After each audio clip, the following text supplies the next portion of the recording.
I wrote the patent on blockchain gaming. I could shut down every Web3 gaming company on the planet. I don't. Because Why? I believe Web3 gaming needs to exist. I'll say it here and I'll say it 1,000 times. I will never, ever, ever go after that patent or use that patent to hold people down. That's community. Like, you have to let the community have it. Wow. Why would I ever want to stop the ability for an industry that I love and I believe in, like I think could change the world because I have my own, self-greed? I think that's wrong. It's kind of like banking. Like, why do we have such a bad system today? Why do we believe in crypto? It's because a couple of bankers got together and created the Federal Reserve. Yeah. They took it away and made it public or made it privately held between those 21 companies. Yeah. That's caused so many problems. Basically, XRP. There's a reason we can't see the Genesis block, right? Why can't we see it? It's because it's elastic. He can create as much XRP as he wants. Like, Web3 gaming absolutely is dead. I think that whole world is gone. I've been building in this space since 2016. I wrote the patent for the use of blockchain in video games. And the entire time I argued with people that you're doing it wrong. When we get to that point, it's no longer gonna be Web3 gaming versus traditional gaming. It's just gonna be gaming. And it's gonna be that vertical. Today, we're talking with Timothy Tello, the CEO of Ethics and the grandfather of Web3 gaming, a trailblazer redefining digital identity and cybersecurity for the new era. If you want to understand how the future of secure, trusted connections is being built and how blockchain gaming will be successful and what it means for all of us, this episode is a must listen. Let's dive in. Yeah, so I'm sitting here with the godfather of Web3 gaming, quite literally. Yeah. I've had some interesting discussions here in Bitcoin Las Vegas, which is primarily, is Web3 gaming dead? And if not, why does it need to change to survive? I think that question's kind of like a trick question. It's like a yes and no. Yeah. Like, Web3 gaming absolutely is dead from what we understand of what's happening in Web3 gaming. So, like, all the speculative tokens, the NFT, like gatekeeping, like, oh, I have 10,000 NFTs. If you don't get one, you don't get to play. That I think that whole world is gone. But, I've been building in this space since 2016. I wrote the patent for the use of blockchain in video games. And the entire time I argued with people that you're doing it wrong. And you need to look at economies of scale. Like, the focus should be Roblox. Like, how Roblox was able to create an economy of scale and double their revenue every year for 7 years. Now they're bigger than all AAA games combined. Yeah. That's what Web3 could do. And when we get to that point, it's no longer going to be Web3 gaming versus traditional gaming. It's just going to be gaming. And it's going to be that vertical. Yeah, and it's I love that you say that, remove the Web3 aspect from it. No gamer wants to know that they're, opening up a non-custodial wallet, interacting with the marketplace, uploading, doing all these transactional issues that just take all these extra steps. They just want to play the game and maybe buy or sell a skin. That's really it. I want to be able to take my Fortnite skin that I have from season 1. And if someone wants to buy it from me for $1,000, I want to be able to give it away, right? Not be locked into the economy there. So let's just start simply then, just with like previous projects that we've seen, Axie Infinity, Gala Games. These are projects that absolutely exploded. Absolute trash. And then, completely went into the gutters. So why did these games fail? Well, the first thing studios, is, I should say. they didn't really have real games, right? Let's start with what's happening on the scene. Like, you look at Axie Infinity, that wasn't a game. That was a staking protocol with an animation in it. Like, you were just holding an Axie until it went to nothing. It wasn't a game. And then you look at Gala. Gala, was very early, and I think that's one of the reasons they were so successful. Is I was the first game on Apple, Google, Steam. They beat me to Epic because, like, literally Tim from Epic told them I was going to publish the first game in like a day, and they just jumped in front of me to do it. Gotcha. So they could make that claim. What was your game that you guys publish? Yeah, we had a bunch of games. We had like 10 or 15 games that we were doing, mostly just like test markets. Like, we were trying to see, like, okay, if we were to take mobile games where they had like one token between all of them, could we push them around? We did like the first, we built like an esports platform as well to like use to like basically disperse our tokens. And so we called it like the Mr. Beast model. The reason Mr. Beast is so great is that he lives on philanthropy and gives away most of the money that he makes from the videos that he shoots. And he just lives off the ad revenue. So we would go to creators and say, hey, I believe you have great content. I think you could be great on Twitch. If you were to like actually like give something back to your audience, which I know is really hard, like, I believe that would help you grow. And then, I also would like coin the phrase, like, watch me play is great. Come play with me is better. And so, like, you as a creator, you can imagine how many people would love just to hang out with you for the day to get to know you. Twitch gives that opportunity to people. You can come play with them. And so we would let them host tournaments. We would give them that token that was in those 12 or 15 games. Yeah. And we would let them just give it away as a prize money. And it went gangbusters. This guy, Nick, who now actually works for me and leads our marketing, he came in with like 2 concurrent viewers. At the end of it, he was like the top 3 Fortnite streamers in all of Europe, like just What's under his like Benji Fishy. Okay. Yeah, he was like, it wasn't Benji Fishy then, but he wasn't Benji Fishy, but he was like right under Benji Fishy. Yeah, but I was season 1. I came to Vegas, played, tried competing a few times. I was not a top player, but I was top 500 for a minute. Yeah, we had like, dude, we had like the largest Fortnite community in the world built playing on POQ.GG back in the day, and we would have people like, I remember, people would come back from winning the world championships and lose to some random kids in Canada. Like it was all the time. We would have like the craziest tournaments. We were working like Logitech and TSM, and everyone was coming to us, and we were just using that to shill these tokens out to everyone. We didn't put any par value on them. And we broke the UA model for gaming, right? Now, gaming costs so much money to advertise and get people in, especially mobile, to get them to play your game. We were getting people for like 2 cents, like nothing. Why are, we were talking about this a little bit earlier. Why are so many products trying to launch a, PC game product instead of go after the mobile market, which we were discussing? You told me it's like 77% of all volume and revenue. Like, what's the purpose? What's the reasoning behind trying to go launch the next Call of Duty? Because we know it's not going to happen. I think from a Web3 perspective, the hard part is you hear about like Apple and Google's credit card processing fees at 30%. That's gone now. So there's really no excuse, I think. I don't think, how do you compete with a Call of Duty that spent $200 million making a game? Or how do you compete with, a Rockstar and who's apparently spent $1 billion making Grand Theft Auto 6? Like, you can't. Like, there's no way you can do that. And so mobile games and again, Roblox is worth more than all those companies combined. Roblox is no better than just a very simplistic engine. It has no core engine thesis. Like, it doesn't do anything that a normal game can do, like Unity or an Unreal. You could easily create a token model that shares across those ecosystems, like 50 games. Like, I think we're getting away from publishers, like where you can do that yourself. And I think that's what Web3 is going to lead us to, the end of publishers. So you think kind of the end of not the end, obviously, but there's going to be a lot more competition against the Epic Games, the Activisions, which, and we see this in Activision. They're on like Call of Duty 60, and people are starting to get exhausted. The video game industry, I've been in it for a long time, is so monkey see, monkey do. What happened in free to play before MapleStory took off in 2015? Everyone hated it. Go back, look at what Dean Takashi's articles on like Google and Apple. You need to delete this from the App Store. Asking someone to give away a game that they spent $3 to $5 million making is absolutely absurd, and people are demanding it. But now, like you said, it's 2/3 of the entire revenue of the $300 billion industry. Like, it's the way to do it. Well, then, now we have like privacy laws that's destroying this. Last year, 90,000 people lost their jobs in video games because they can't monetize. And so why PC? It's the only place to monetize right now. And it's because of it's really just the App Store restrictions from Apple and Google are destroying it, because if they don't have their monopoly on it, they're just killing it. So what are some projects that are disrupting that are looking to decentralize, so to speak, the publisher side of this, where you can come in and build through an AI prompt or a project where you can just develop your own game and you can kind of skip all those paywalls and those privacy issues we've ran into over the years? Well, I don't want to say my company first, so let me do a couple other ones. So like, I was really excited when all the ex-Mythical guys started creating Phoenix, like Ko and those guys, Chris Ko and them. They were doing exactly that, like a publishing model that you could basically create a token. You could join in, like, think of it like farming, right? You can't compete with Monsanto. They own everything.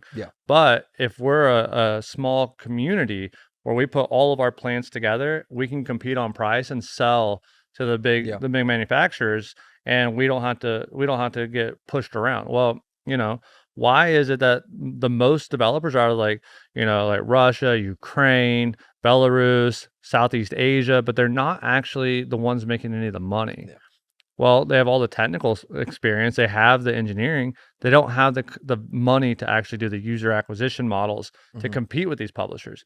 But let's say you create an oceanic token on the blockchain where everyone in Southeast Asia shares one token, doesn't need to have any speculation, just a token that's completely interoperable across all those games. They become their own co-op, their own publisher. They can compete with EA. They can compete with Roblox, and they can compete with Roblox with a better product.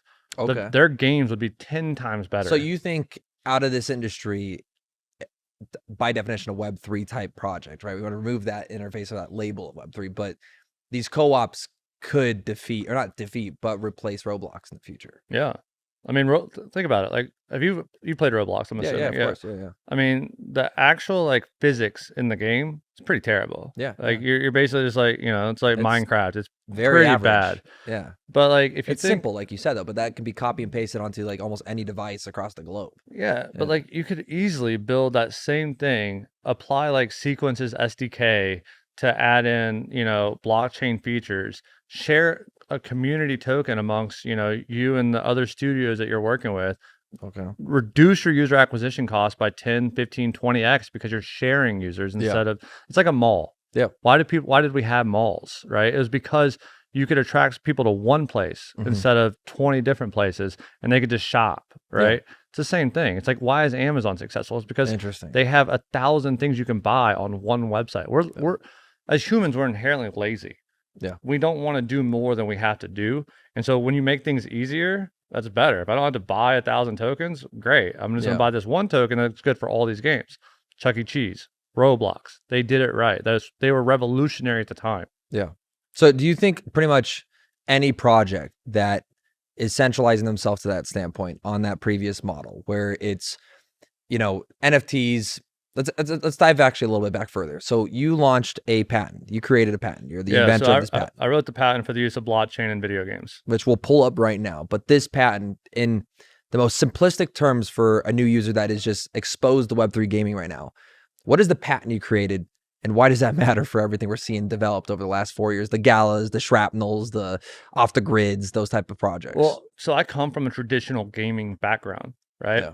And so the patent that I wrote is essentially discussing and describing a methodology of building games that utilize the blockchain without breaking the weighting system of in-game tokens, without breaking without the need of like non-custodial wallets. Because again, right, we have our all of our skins, all of our tokens, all those things that's a custodial wallet. Yeah. Who better knows custodial wallets than gamers? Yeah. And you don't have to think about it. That's the beauty of it. And so like I designed the whole model. And then I took that model to the SEC and I was like, hey, I want this to be in Apple. I want this to be in Google. This is the future of what gaming should be, and people should be represented and they should get value for the time that they put into a game. They should be able to sell that asset. They should be able to do this. They should be able to move their token from EA's Madden 2024 into Madden 2025. Yeah. Like they shouldn't have to like just lose it. That's not fair. It doesn't make any sense. With this model, we can understand the revenue shares. We can understand the waterfall. We can understand where a token was purchased, where a token lived, and where a token died. And then you can understand how much money in a smart contract every single developer who had a participation in that game should get. That was the problem that no one could solve. The blockchain solved it. That will take gaming to the next level. Yeah, and that is a story that I think we are also passionate about, right? That's exactly what we want, to be able to take our skin from a previous generation, bring it with us. It's the same thing with like the new Xbox coming out. Is it gonna be backwards compatible? You're like praying to God it can be, but you still can't even transfer your assets, even if it is backwards compatible. So, that leads into, and we'll just use an example here because Shrapnel, there's a lot of stuff happening on right now within there. There's lawsuits and millions of dollars being wasted on all this stuff. Yeah. Most gamers, when they look at Shrapnel, when they see this project, when they're pitched this project from content creators on the internet, they think the model you just explained exists.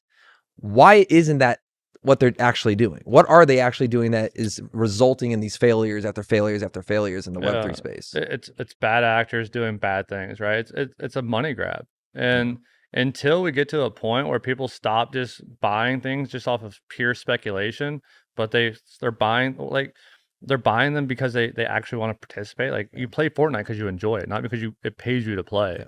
But now if we add in secondary markets where I can buy a skin from you and get a little bit of a leg up, or I can get something that I want, right?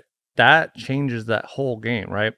Colleen, the head of Brevin Howard's venture fund, she wrote a book on Web3 gaming, and I helped her do some edits on it because, like, my friend Chris Cross is the creator of Medal of Honor.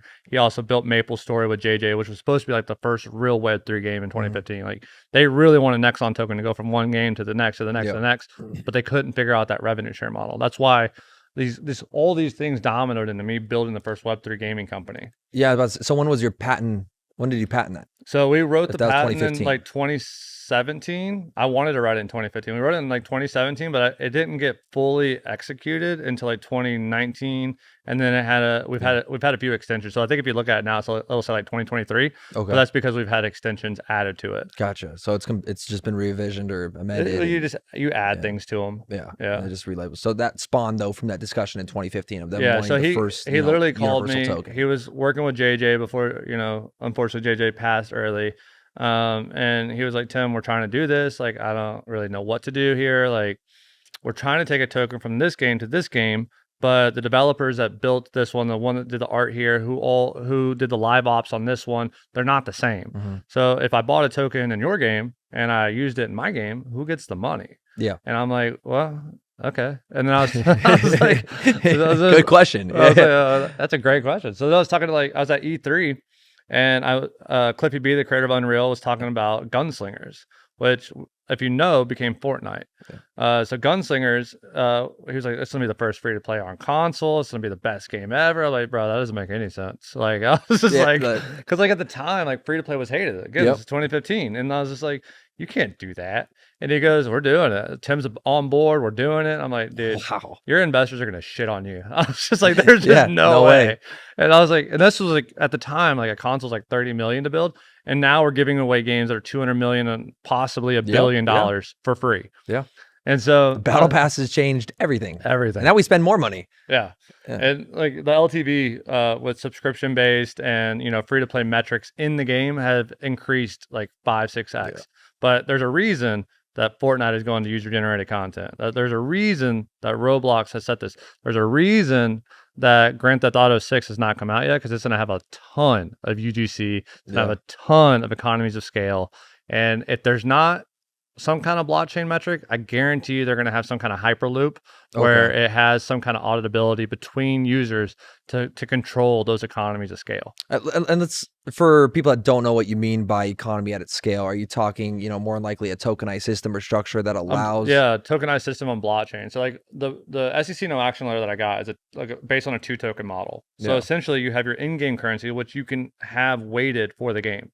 So I think what you were talking about earlier is how why haven't these games worked? Well, if you bought a game skin with the tokens, or you bought a cryptocurrency that's in a game, and when you started playing it, you bought $100 worth, and then you left the game and you came back, it's worth $30, you're immediately mad.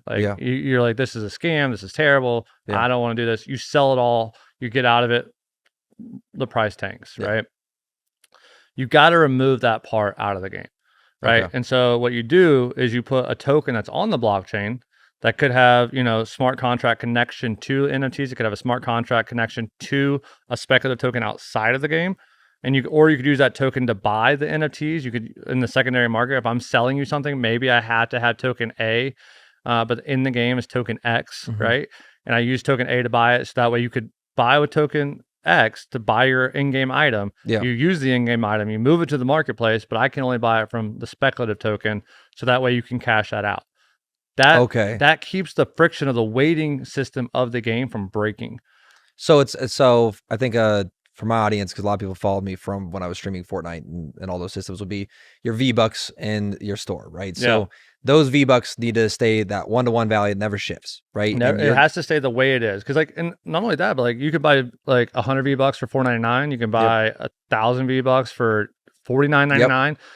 There's a weighted system there, right? And then you take that system, that stays the same. And if I purchase a skin, I can take that skin and go to the outside marketplace that then can be speculated. And let's say Epic has Epic Token. Yes. And Epic Token is running on the Unreal Store. It's running on, all their other places. They could use that token to let people buy secondary market, and then that token could sell on Binance so you can cash out. Yeah, so it doesn't change the player, it doesn't change the game, it doesn't change the system. It's all speculative outside the actual game, which keeps that in-game economy strong. Yeah. Think of it like hours versus money, right? You go to work and you work hours. You're trading time for money, right? You have all these hours, and your boss doesn't give you time for your work. He gives you money for your work.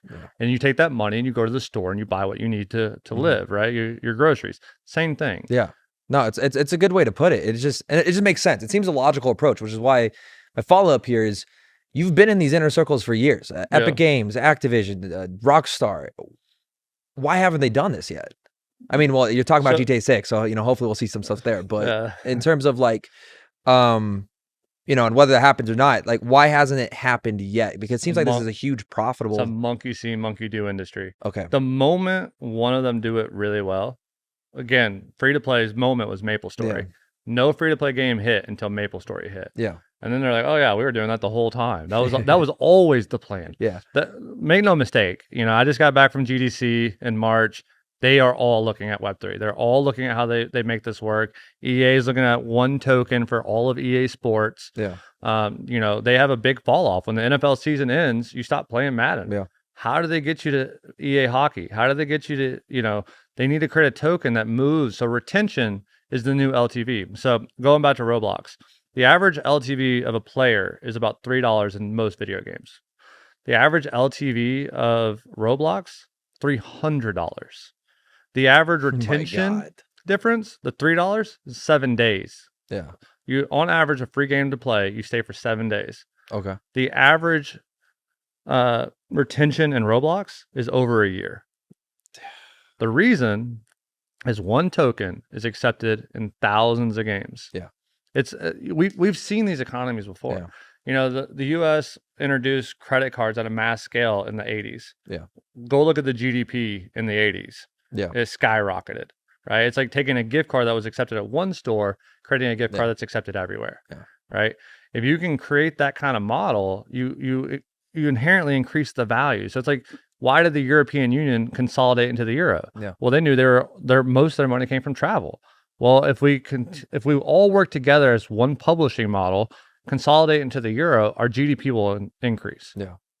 And it did. Greece was about to go bankrupt, and the GDP of Europe just shot through the roof.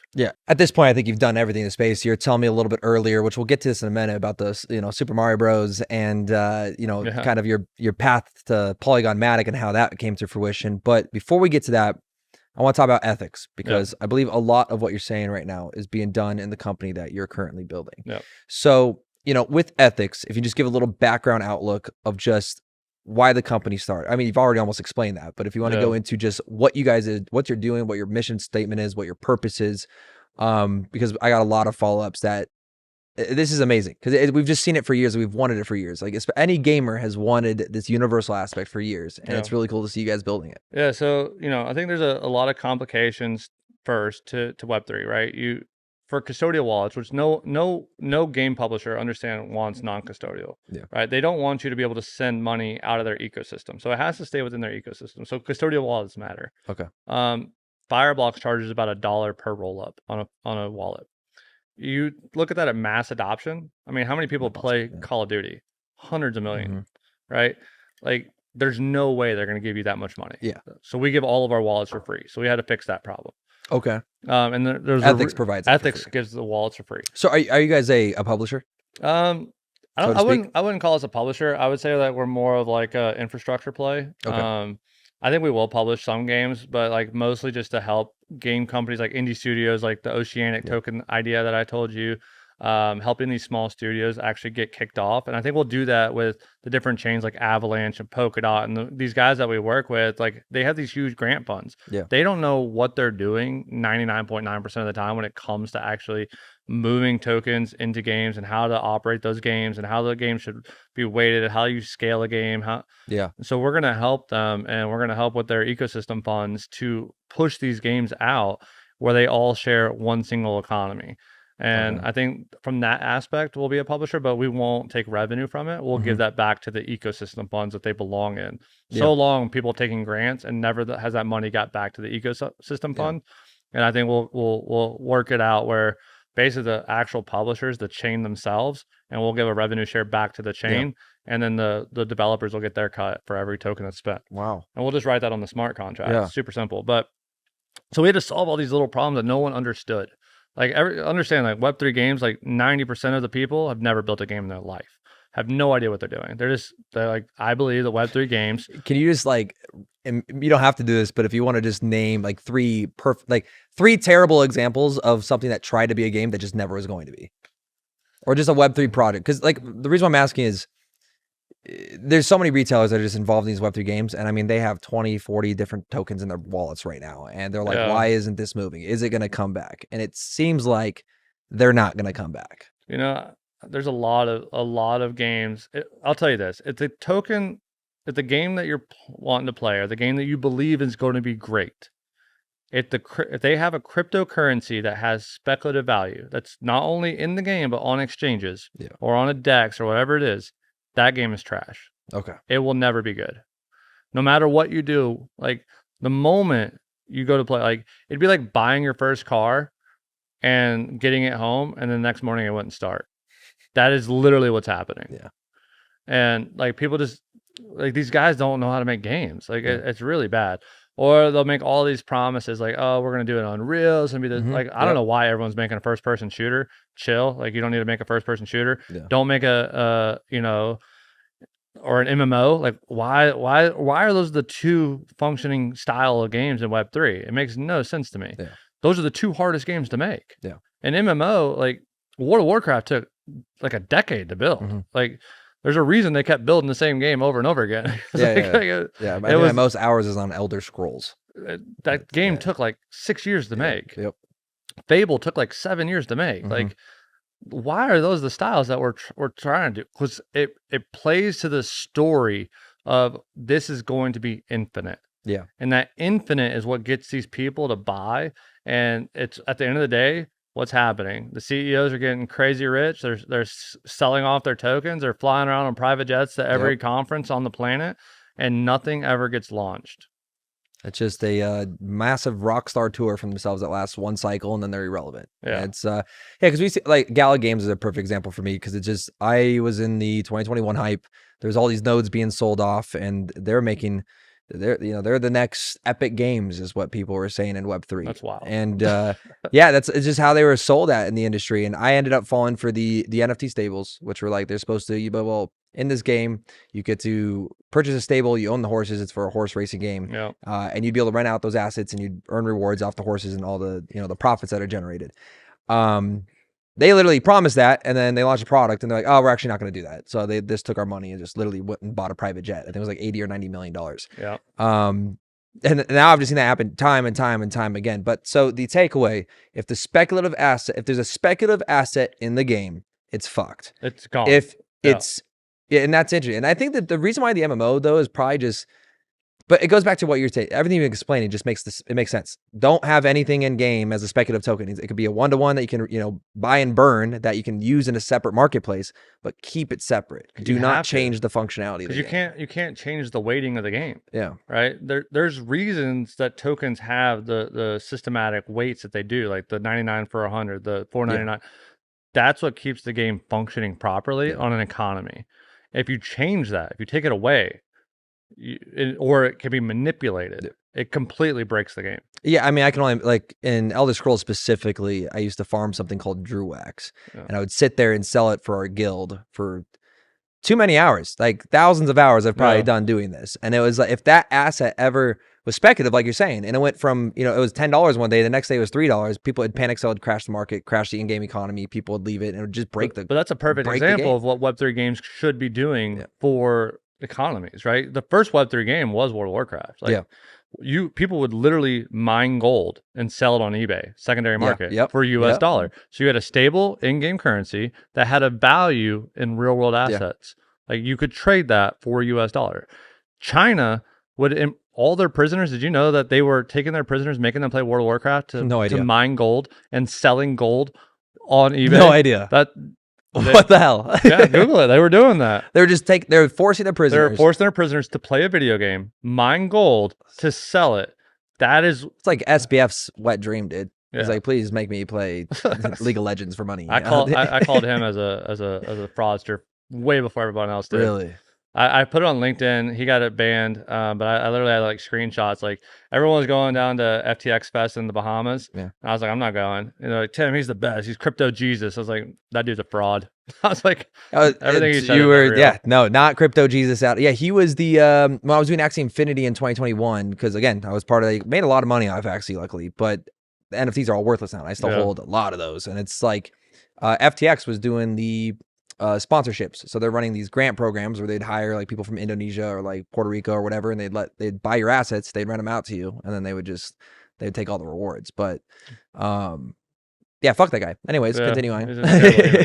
But yeah, so you know, we're working at ethics to redefine these things. So we had to like fix these small problems, and then the next problem is like, okay, if we're not gonna break what we already have. Like, you know, I always like to say like, you don't risk the golden goose to touch the dragon. Okay. That's how gaming companies look at this. Like, they are bigger than movies and music combined and tripled. Yeah. Why are they're not gonna risk it until they know for sure this is how it's done. Yeah. And so ethics is building the model that this is how it's done. All right. Right. And so we went to the SEC, we got that approved. We got all the first credit card deals. I used my SEC no action to get all, like, MoonPay would not exist today if I did not have my no action letter and go get like checkout.com to like let us do credit card processing, because they have to license that, right? Well, MoonPay is like they have a middle, so like they basically have like different banking sponsors, and we do similar stuff. So then we had to go get on and off ramps. So MoonPay has like minimums, right? Like you can't buy like in Phantom Wallet like $1 worth of anything, right? You had to buy X amount before they'll do it, because that's how their stuff works. So how do you do that in a game if you're selling 99-cent tokens? Yeah, $4.99. So we had to go to Adyen and Cross River and Silicon Valley and all these different banks and build out an entire banking infrastructure. So my CTO is the former CTO of Wire, so him and I built that out. So we went and did that part. So we fixed that. So now we have the custodial wallets fixed. We have the payment system fixed. And then all of a sudden, Privacy Act comes into play. 2023. Yep, 2023. So if you actually go look at the Unity stock, if you could pull that up, $59 billion. It looks like a rug pull. $59 billion we'll pull it up right now. Yeah. When that happened. 90 days later, $8 billion.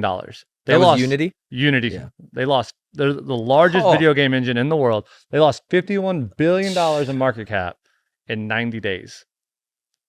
Jesus. God bless John Riccatello. He should not have been fired. There's nothing you can do about that. Because like all their money, like, so Unity was the first engine for like building mobile games that could go onto Apple. $40 billion overnight. $50 billion. 50. That's, ouch, man. It was just gone. And this was because of just Google, Apple, and like just the privacy issues. All the privacy issues. Yeah. But the blockchain solves that issue. Yeah. That's one thing. Like I believe like everyone should be anonymous on the internet. Yeah. I think decentralization makes that possible. Yeah. I also think that everyone should own their data on the internet. Yeah. Blockchain makes that possible. Mark Zuckerberg should not be a billionaire. The only reason he is a billionaire is because all of us have given him $10, $20, $30 from using his platforms without our consent. Yeah. He has stolen money from every single one of us because he just sold all that data. I used to tell people, like, you're a can of soup. You're a bag of chips. That's all you are. You're the product. Facebook's not a product. You're the product. He's selling you, and you're getting nothing. He's farming your data. He's Monsanto of social media. It's a perfect way to look at it. It's a terrible, terrible thing. And the rule of multiplicity. Think of the one, I think was it 2.2 billion, 1.2 billion, something like that used Facebook. He's getting $30 to $40 from each of those people every year. Yeah. That's crazy. Billions of users. Billions of dollars. What, how many they have 2 billion users? I think they have 2 billion users. Yeah, that's insane. Yeah. So it's 25, like, is that 25% of the world? There's 8 billion people in the world. So like 25% of the world. That's even worse to think about. Yeah. 1 in 4 people know what Facebook is or uses Facebook. Or use it. And unwillingly have money stolen out of their pocket. Yeah. And so this is why, I mean, you were working on this patent back, you said back in 2017, 2018, 2019 started getting established, reamended, now we're in 2023. Yep. You believe this is the pivotal moment now. This is the moment that we're going to bring traditional games into it. And this is with ethics. And this is with ethics. So I was like, I left POQ to build ethics at this very moment. I was like, okay, this is the moment. Yeah. Everyone makes, like, again, 2/3 of all revenue is made in mobile. Yeah. 70% of all mobile revenue is ad revenue. Yeah. That's gone. We can't do it. I cannot use your personal information to advertise to you. Last year, 90,000 people lost their jobs in video games. So I was like, okay, if we have the custodial wallet, we have the payments, we could take and use SKU-based and consumption-based data. So think of a receipt. You go to the store, you buy something. All the items you bought are on the receipt. We could take that data that doesn't have your name on it, but it has like the things that you bought and like an ID tag, right? Like maybe on a receipt you buy at the store has the last 4 of your credit card. Yeah. Right. And we could then take that, put it in a custodial wallet and advertise to the custodial wallet. And then we could do even better because we're on the blockchain. We could just airdrop you dollar for dollar everything that you earn. And I don't want to take a cut unless I get you to spend that money in a game, or I go to Procter and Gamble and we partner with, and Pepsi Foods and all these other people we partner with, and say, hey, give us $1 million of ad spend. We're going to give that money away. But what's beautiful about it is they're going to take that money that I've given them and they're going to come spend it on your product. And when they spend it on your product, I want a small affiliate fee like you give to the content creators that promote you. So it's a win for them, it's a win for them, and it's a win for them. And that reduces inflation. It causes the efficacy of ads to go up. That means the value of the ads that you're now watching are going to go to you more. So imagine like, and I was like literally talking about this with the mayor of New York and the CTO of New York yesterday. Imagine like, you have like Meta glasses on. Everything that you see in New York, they're trying to make it the Bitcoin capital of the world, the crypto capital of the world. Every time you see that ad, it goes into a custodial wallet. And you walk into CVS and it says, oh, you have a discount on this item, on this item, on this item, on this item. And you go and you buy those things. And your time is being valued to you and you're getting reciprocal from it. And it grows the GDP at the same time of the entire city. Of everything. And you tokenize everything. Wow. That's what ethics is doing. But like first we're doing it in video games, because video games, I only need to know your like small things about you. So like from what you buy, right? I can learn so much with like AI and machine learning. Like I could like, okay, let's say you bought a flight to Miami. The chances of you needing sunglasses, sunscreen, and swim shorts, extremely high. What they were doing before, you Googled Miami and then they would put those same ads in front of you, but the click-through rate was like 5%. Okay. My click-through rate's gonna be like 80% because I know you need it. Like I'm like, I know what you need. And then on top of that, I'm gonna serve you the ad for those sunglasses or the sunscreen that paid $2. Well, now you go to the website to buy that item. It's $4.99. Oh, by the way, here's $2 because you saw our ad, and then we didn't give that money to Facebook. We gave it to you. So this is something I think you'll be able to answer this question because I've been trying to figure this out. IP. Do you think IP should exist or not? And can you just explain? Because I've been seeing this as a conversation now, but it's because you're at one point you're arguing for the right to data privacy. You should own and control your own data as a human. And as we approach AI, you have the Sam Altmans out there that don't necessarily agree with that, right? They think they just are going to build a platform and a system, and they should earn all that data. Go from a nonprofit to a for-profit. A lot of ethics gets mixed up there pretty quickly. So in terms of IP, can you explain to the audience why IP matters? And if not, why? Well, IP definitely matters. Intellectual property matters because like when you create something that is yours, inherently yours, you should have the right to any residuals that item creates. So now I also would say there are instances where the better good comes into play. I wrote the patent on blockchain gaming. I could shut down every Web3 gaming company on the planet. I don't. Because I believe Web3 gaming needs to exist. I believe, and I'll say it here and I'll say it 1,000 times, I will never, ever, ever go after that patent or use that patent to hold people down. And the reason is, and the only reason I have the patent, because people are like, well, why do I even have it? Because I want people to know I did this. I have a little bit of an ego, right? I built Web3 gaming. I did that, and I don't want that ever taken away from me. And so without the patent, I can't make that claim. But why would I ever want to stop the ability for an industry that I love and I believe in, like I think could change the world, because I have my own, self-greed. And I think that's wrong. So like, I think there's things that should be out there that change the world, that you absolutely should have, like, ownership rights. Like I did that, but like that's community. Like you have to let the community have it. Like it's kind of like banking. Like why do we have such a bad system today? Why do we believe in crypto? It's because a couple of bankers got together and created the Federal Reserve. Yeah. They took it away and made it public, or made it privately held between those 21 companies. Yeah. That's caused so many problems. Yeah. That banking should not be owned by private investors. It should be owned by everybody. Yeah. And that's what the blockchain does. It's it's our money too, which is the funny part. Well, and and they can mint they can mint as much as they want. Yep. They can turn around and make us pay the interest on what they mint. It doesn't make any sense. I'm going to say something that probably going to piss a lot of people off. It's basically XRP. There's a reason we can't see the Genesis block, right? Why can't we see it? It's because it's elastic. He can create as much XRP as he wants. He gets 20% sent to him. Look up Brad's. More than 100. They have 100 billion, right? They have 50 million in escrow accounts. The escrow accounts, and they can just create more. It's so you followed my content for all. You actually unfollowed me. Yeah. This is a funny story. You unfollowed me when I started talking about XRP and becoming more bullish on XRP. I think I commented once and said this isn't right. Yeah. You have your facts a little bit skewed. And then I think you don't respond to many, but it was early on, so you didn't have a ton of followers, so you responded. And you're like, well, if you know anything I don't know, maybe you should tell everybody. Yeah. And I was like, okay. and that's the position I was in, was, it's because I've sat on, the other side of this table with so many individuals that have told me, XRP is going to revolutionize the world. It's going to replace the SWIFT banking system. And, 4 years later, you fast forward this, and now I'm like, on the policy side, you're seeing Sergey and Azarov literally do everything they once claimed.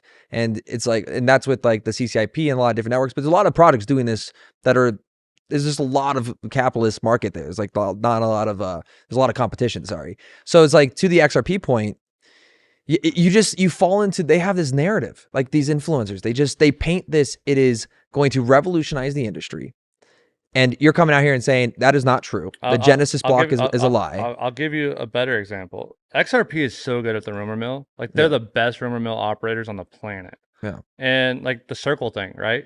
Yeah. Like, and I literally was watching this and I was like, there's no way they're buying. They can't afford Circle. Yeah. It was like when I saw like SBF said like, oh, if Trump runs again, I'll give $1 billion to the Democratic Party. I was like, you don't have $1 billion. Like, what are you talking about? And so like, they're like I was watching this play out, right? This I'm going to give you $5 billion. Okay.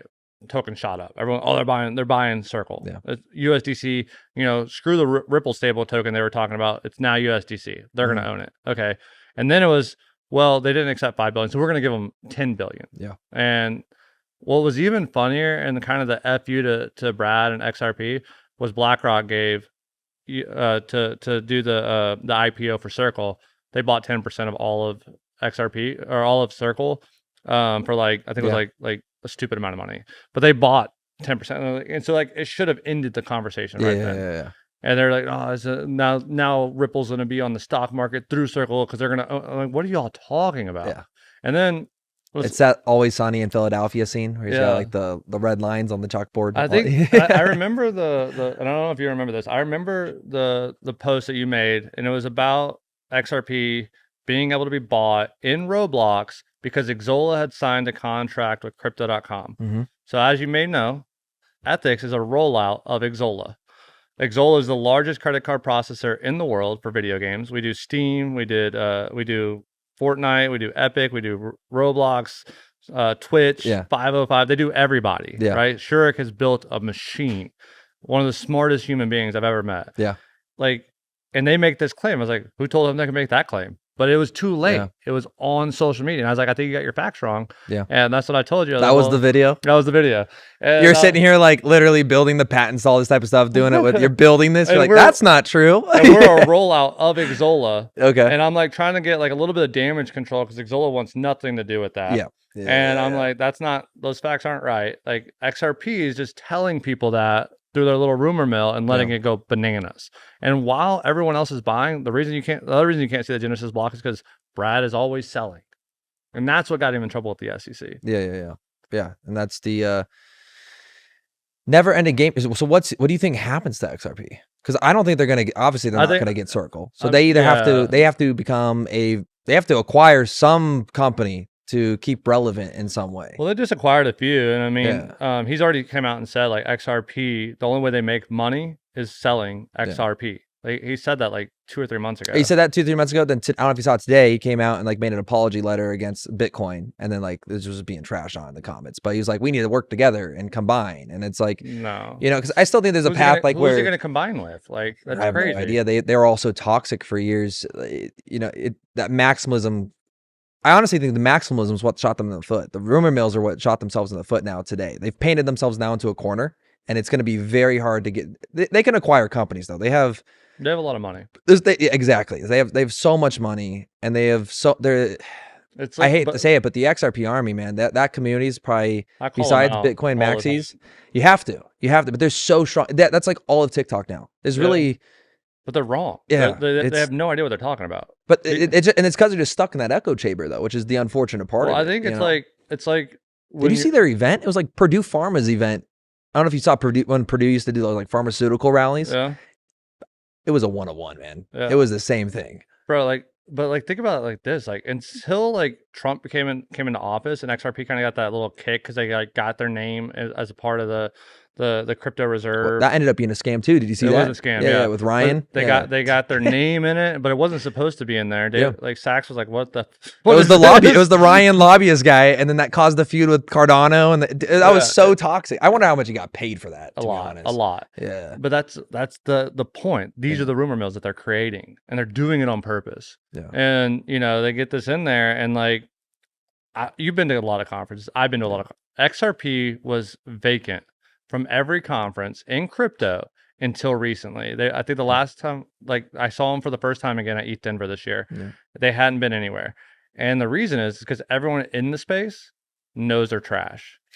Now, David Schwartz is a great human being. I think David Schwartz is a very authentic human being. I think he's one of the smartest people on the planet. Yeah.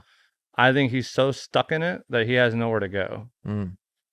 Brad Garlinghouse. He's OG Cypherpunk. He's been So let me ask you this. Do you give them any credit for spearheading the battle against the SEC? No. Even if it was at the expense of XRP holders? I got you're patenting with the SEC. I had an SEC no action letter before them. The reason we have the stable tokens that we have today is because of my no action letter. Paxos literally used my no action letter to get out of their SEC lawsuit. They were what happened with BUSD with that? Was that just like did they just do that because they wanted to push it? It wasn't a US product? I think I'm not really sure why they stopped running BUSD, but they got completely out of it. And maybe that was part of like the settlement, like, hey, we'll shut this down, but you're not coming after us and we're not paying you a fine. Yeah, because I never got to like know why it necessarily happened because we saw them get pushed out and then PayPal like turned around 6 months later and did the same thing and just relaunched with Paxos. Yeah. And I was like, it was the same, and they literally first pointed out. I think it was just like at the same time, we see Binance having a lot of issues. He's going to prison. Yeah. I think it was just like, hey, let's just save face. Let's just shut this down. Yeah. We're not going to pay a fine. It's 100% legal. What we're doing, you've already said these guys are legal, which was us. Yeah. Then a no action letter doesn't just qualify me. Yeah. It's a standard in which you do it this way and you cannot be in trouble. That's what a no action letter means. Yeah. And so I built the model that everyone is using for stable tokens, but that model is what should be used in video games too. Yeah. Yeah. No, and going back to the ethics conversation here. So is ethics that universal token you're looking to establish into all these games? I think that's the way. I think will be the gas fee in between transactions. I think will be the way that they meant, because they don't want to write their own chains. So we have a layer 1 that'll roll up, subnets, and layer 2s for them, so they can have their own. Those will be private because publishers, like, could you imagine a world where like EA and Roblox could see each other's like transactional data, or Epic, or like Call of Duty and Fortnite is probably a better example. I can see like you're a Call of Duty like heavy player, and I could just start airdropping you V-Bucks to get you to come play my game. It would be the worst whale hunting on the planet. So that'd be gnarly. So ZKs matter, like privacy matters. So I think what we'll do is we'll have like our node validator sitting in between our chain. I always describe it as like a tree. Yeah. You have like a tree going up, you have a branch, and then you have limbs coming off the branch. Yeah. But there's a knuckle that connects the trunk to the branch. Yeah. And there's little knuckles that connect the branch to the limbs. And you're the knuckles. So we're the tree, and then like EA is the branch, and then like all their games are the limbs. Okay. And so each game might have its own like little privacy sector with its own validator.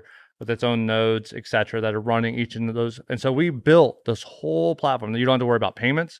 We'll do all your on and off ramps. You don't have to do it. You don't have to worry about wallets. We'll give them to you for free. You want to do free to play? Great. We'll do all your ad models. We'll run it through our AI. We'll give you all the data that you need without breaking privacy law. It's completely compliant. Basically, it's recreating Apple. Apple's IDFA, Apple's payments, all those things, but doing it in a way that's not killing games. We don't charge 30%. We charge a flat 5% rate, which is the same as Xsolla. And we don't charge anything for our wallets. And we give all the revenue of the ads to you, which is great for the games because before, like back in the Unity days, so LiveRamp and Axiom would take a cut for providing the data. Google would take a cut. Apple would take a cut. Unity would take a cut. By the time that dollar has been washed through all the hands, the game developer who's actually providing the actual value, and then the player who's actually getting the service and doing the time to watch the ad, you get the game developer's getting like 30 to 40 cents on the dollar, and you're, because they have to pay for their game, you're getting like nothing. So you'd have to watch 10, 12, 13 ads before you had enough money to even buy a gym. But if you could get the full dollar directly to you, you turn around and give it to them. They get, let's say I have a buy rate with them for 80 cents instead of 99 cents.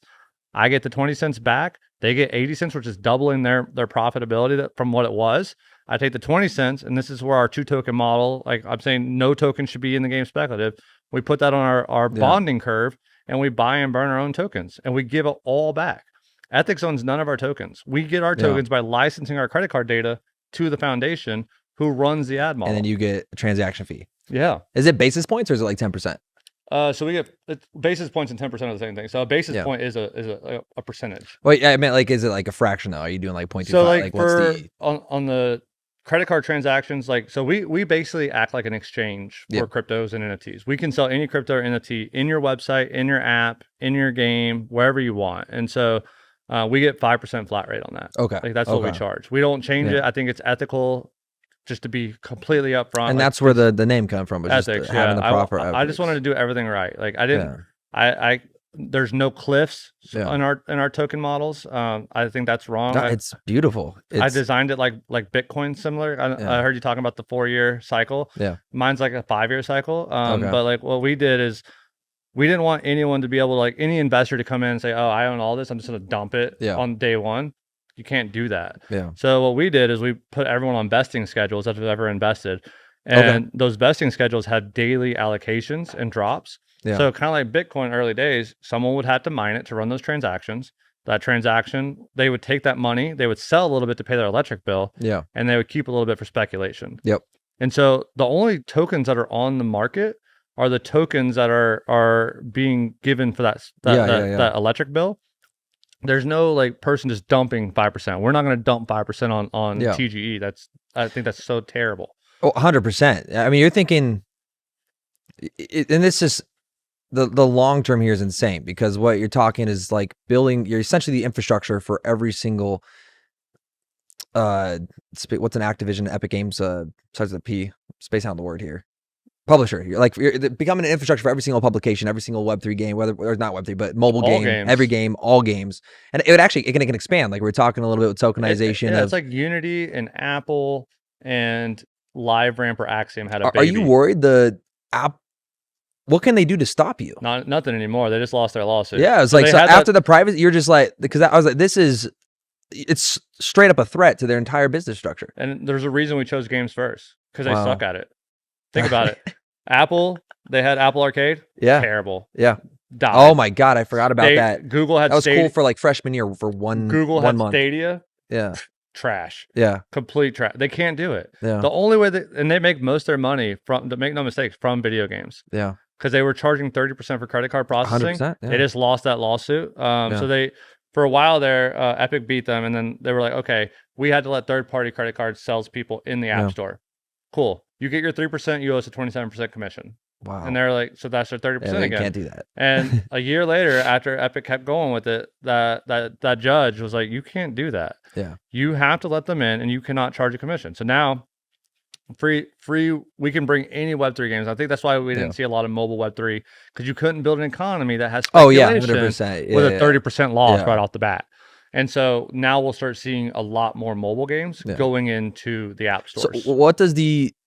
So what's their incentive now to use your product, to use your system? I think they're going to try to acquire us because they have no way of doing it. I was like, that's like, it's that is such a badass move. You literally just ended their entire structure and system. And then for monetization. IDFA, which is identifier for advertisement. We've labeled our identity model as DeFA, decentralized identity for advertisers. Kind of like an FU to their face. But we did that on purpose because it's yours. They shouldn't take it. Yeah, I'm not doing anything close to that remotely, but I'm huge in the KOL market for agencies, manage all these KOLs. And so through that platform FOMO that I was talking about with you yesterday, it's the same thing. So it's eliminating KOL managers, that black market, the arbitrage, because it's the same thing in advertisement within crypto. And this is going to change massively. This needs to change. But is a company will have $1 million budget and they go hire an ad agency. That ad agency takes a commission right off the rip. From that ad agency, they give it to it's crazy high. It could be it varies massively, and it's just a black market. It's like every single person you go to is different. From that agency, they hire a KOL manager. He takes another 10% or 20%. God knows how much he takes. He then goes to the influencer and then goes, okay, here's what you're going to get paid out. And so it's usually 4 to 5 steps before it gets from the actual company, that $1 million budget, to the KOL, which means anywhere from potentially 10% to 90% of that budget is completely ruined and just no ROI. It just gets completely dispersed. And so it's like same capture model, but not what you're talking about is exactly the same. Because what we're talking about, like in my model, it's Google taking a bit, it's Axiom taking a bit, LiveRam taking a bit, Unity taking a bit, like all these little hands touching it. And by the time like the game who's providing the actual entertainment and you who's absorbing the service and giving your time, I've gotten nothing. And because middlemen have destroyed it. And that's what blockchain's all about. We can eliminate middlemen. Why do you think Web 2 existed? Web 2 existed because we needed escrow. We needed a middleman because of the rule of duplication. I couldn't send you $10 online without you being able to copy it, keeping $10 and sending it to someone else. So PayPal pops up. Okay, well, send us the $10. We'll send it to them once we know it's here. And then we'll act as the escrow and we'll take a small cut out of it. I don't need you to do that. The blockchain does that. 100%. No, it's a beautiful process. And I have to have you just explain this story quickly because I know we're going long here with this conference, but this is, you've done so much. And I'm going to pull up an image of this because a lot of people will relate to the Super Mario story with the Mario Bros story where you kind of helped kickstart, you did help kickstart Polygon Matic. But I want you to just explain where the idea of Polygon Matic came from. And then this will just give the audience kind of an understanding what you're building. Everything in Web3 is already based off what you patented and the idea you generated in 2014, 2015. Yeah, so we started POQ, right, out of the ideas that I got from like Cliff and Chris that I was talking about earlier. And we ended up hiring Janti Kunani, the founder of Polygon, to be our first engineer. When I met Janti, he was just an Upwork engineer, and he came and worked for us. Fantastic human, and what he's doing at Morphic is incredible. And this is like a year and a half before Sandeep even got involved. It's very early on. We at the time Ethereum gas fees were like 99 cents. And I was getting really annoyed because we were trying to build a token like kind of similar to this, where you could put it into a game and you could have a bunch of we were trying to be a publisher at that time. That's why I'm not doing publisher anymore. I know that I've made that mistake. How many games have you made, by the way? Too many? A lot. Okay. Yeah. I mean, you're like, can you name off a few?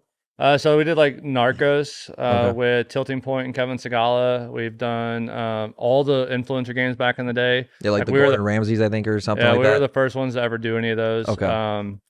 Then we did a language learning game that we sold to another language learning platform. We did, I've been a part of probably like 50 titles. Okay. In my career, but mostly on the BD licensing and service side of everything. And so like I was the deal operator, and then I would bring in the teams to do the games for us. So like when we did Narcos with Gumont, like we got the license. They owned the license that they gave to Netflix. And then we went and got Ghost Sniper Warrior. We reskinned that game. So that whole process, I've been doing that for well over a decade. And then that rolled into, this was up to the point at Matic where you took. So I hired Janti. So I hired Janti, and my co-founder hired Janti, and then we bring him in. We're arguing about like 99 cent gas fees, and if a token's $1, right? we can't have a transaction fee that's $1. Yeah. It's double the price of Apple already. We were trying to beat Apple. Yeah. And we're like, this doesn't make any sense. Like, we can't do that. And so him and I just got in this huge argument. He's like, you can't change it. I was like, JT, if we can't do it better, we might as well quit. Like, this is so stupid. If we can't make it better. And so he came back. He's like, I have this idea. And that idea was Matic. And he was like, I think we could fork Ethereum. So we created the first fork. And we could reduce, certain pieces of this to create scalability. Yeah. And so that was the first layer 2. We invented it. Yeah. And then, it wasn't quite good enough. And I was like, okay, we put it into a test environment, into a sandbox, and we basically took Call of Duty and we threw the numbers at it. Okay. We're like, how low can we get the transactions? And like 40,000 transactions, what would it cost? What would this cost? What would this cost?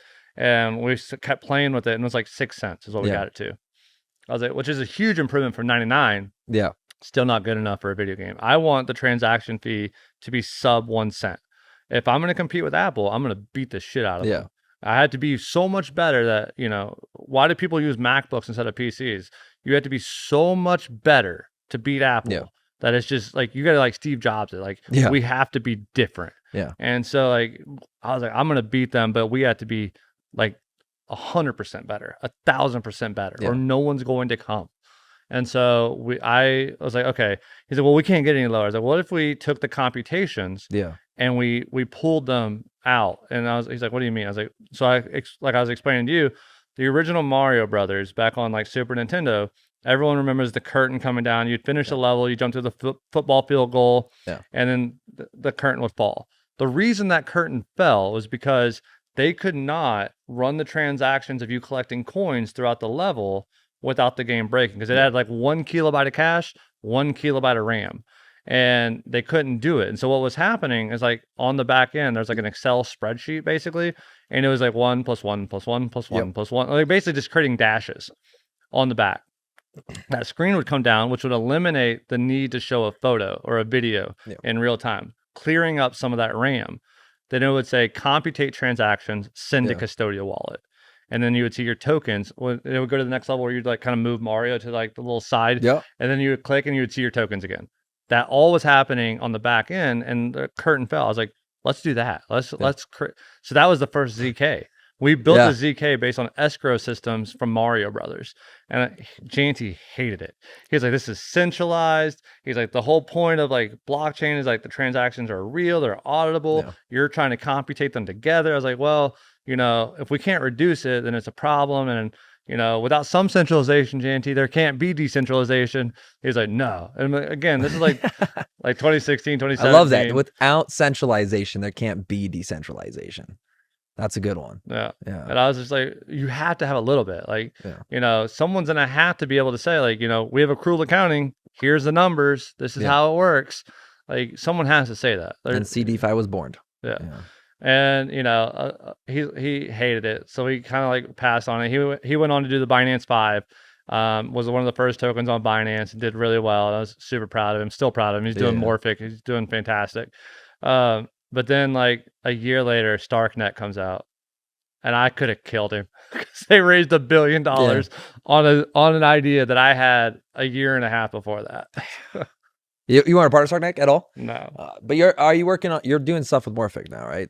So I help it like advise on like some of the gaming stuff. Are we expecting any production to come from that to ethics with what you guys are developing right now, or is that? I think we'll connect them with a lot of the game studios that are trying to work. I see a world where again we're moving away from publishers. Yeah. I was talking to this VC and she's like, with AI, we're getting to a world where the first $1 billion company could be created by one person. Yeah. And I was like, it won't be a company. It'll be a game.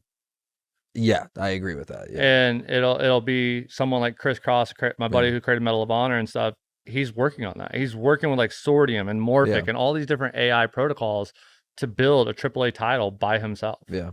It's going to be a video game. Video games have the highest like peak that, they can easily hit $1 billion. And now that the mobile market's open. And the blockchain market's open, and it's going to happen, and it's going to be through blockchain. Yeah. Well, Timothy, I could talk to you for another 3 hours, but I know we got to get back to the conference here. So it's been an absolute pleasure having you on here. If there's anything you want to, from ethics, socials, where they can find you, what you want our community to know, feel feel free to just let them know right now. We'll put everything in the description for you. Yeah. So, Ethics, we have Telegram, we have TikTok, we have Instagram, we have Twitter, at the Ethics. And then me, Tello Timothy, on basically every platform. Follow me, reach out to me. Yeah. I'm pretty easy. I'm one of those people that actually talk to you. And turn on his notifications, because he is known, like you mentioned. This was probably a couple years ago, but he'll call out the bullshit from creators, and it's something we need in the industry badly. So, Timothy, thank you for being here. Of course, thank you.